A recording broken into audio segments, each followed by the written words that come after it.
എന്താണ് ഇത്? അവളുടെ പാവാടയും ബ്ലൗസും ഞാൻ മോഷ്ടിച്ചു.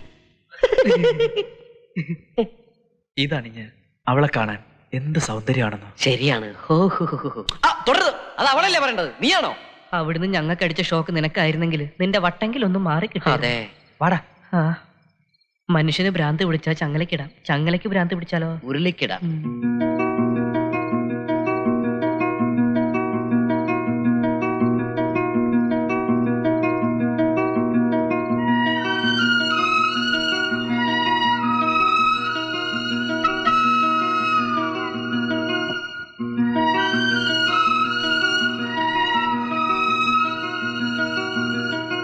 ഏയ്, ഇഷ്ടമാണോ എന്നെ? മിണ്ടിയില്ലെങ്കിലും എനിക്കറിയാം ആ മനസ്സിൽ ഞാനുണ്ടെന്ന്.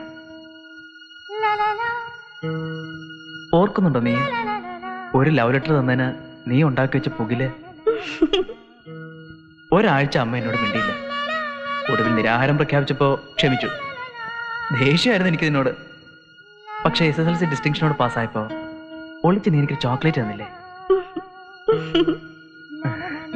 അപ്പൊ എനിക്ക് മനസ്സിലായി നിനക്ക് എന്നെ ഇഷ്ടമായിരുന്നു.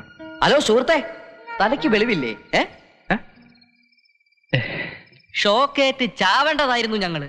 നീ ഇവിടെ പാവാടയും ബ്ലൗസും മോട്ടിച്ചുകൊണ്ട് വന്ന് നാടകം കളിക്കുന്നു. അല്ല, എന്താ അതിന്റെ അർത്ഥം? ഇനി ഒരു അക്ഷരം ശബ്ദിച്ച നശിപ്പിച്ചളയും ഞാൻ. ഇവിടെ വാടാ, അവന്റെ ഒരു തോലും.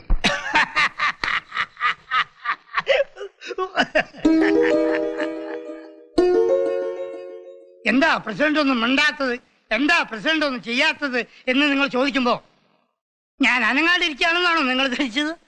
ബുദ്ധി പ്രവർത്തിപ്പിക്കുകയായിരുന്നു.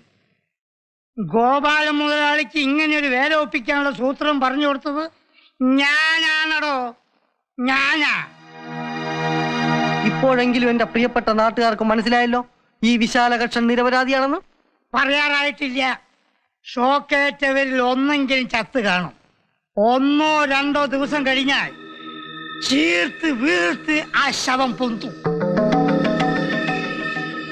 ആ ശവത്തിന്റെ ബന്ധത്തിലൂടെയേ ബാക്കിയുള്ള കള്ളന്മാരെ കണ്ടെത്താൻ പറ്റുകയുള്ളൂ. എന്തായാലും കറണ്ട് വെച്ചത് അല്പം ക്രൂരമായി പോയി. ഇവൻ ആരോടോ ഇത്തരം സംഗതിയിൽ മനസാക്ഷി പാടില്ല. അതെ, ഉപ്പ് തിന്നവൻ ആരായിരുന്നാലും നാരങ്ങ വെള്ളം കുടിക്കും. ഈ പഞ്ചായത്തിൽ ഇതൊരു പാഠമാകണം. അതാണ് കറണ്ട് വെച്ച് കൊന്നിട്ടായാലും ആ കള്ളനെ പിടിക്കാൻ ഞാൻ ഏർപ്പാട് ചെയ്തത്. ദുഷ്ടനാണ് അയാൾ, ക്രൂരൻ. കൊല്ലാനായിരുന്നു ഇത്ര പരിപാടി. എന്തായാലും നമുക്ക് ഷോക്ക് വെപ്പിച്ച അയാൾക്ക് തിരിച്ചൊരു ഷോക്ക് ട്രീറ്റ്മെന്റ് ആവശ്യമാണ്. എന്ന് വച്ചാൽ ഇന്ന് രാത്രി നമ്മുടെ പദ്ധതി അയാളുടെ വീട്ടിൽ. വേണ്ടടാ, നമുക്കിത് ഇവിടെ വെച്ച് നിർത്താം. എന്താ റാങ്ക് ലിസ്റ്റിൽ പേരിലുണ്ടാ?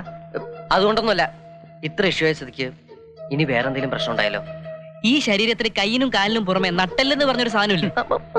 അല്പനാണ് അയാൾ. ഒരു തിരിച്ചടി അയാൾക്ക് ആവശ്യമാണ്. സ്വന്തം വീട്ടിൽ വെച്ചാവുമ്പോ ദുരഭിമാനം ഓർത്ത് സംഗതി പുറത്തു പറയില്ല. കള്ളന്മാരാണെങ്കിലും ആണത്തുള്ളവരായിരുന്നു എന്ന് കാണിച്ചു കൊടുക്കാം. ഇതോടെ നമുക്ക്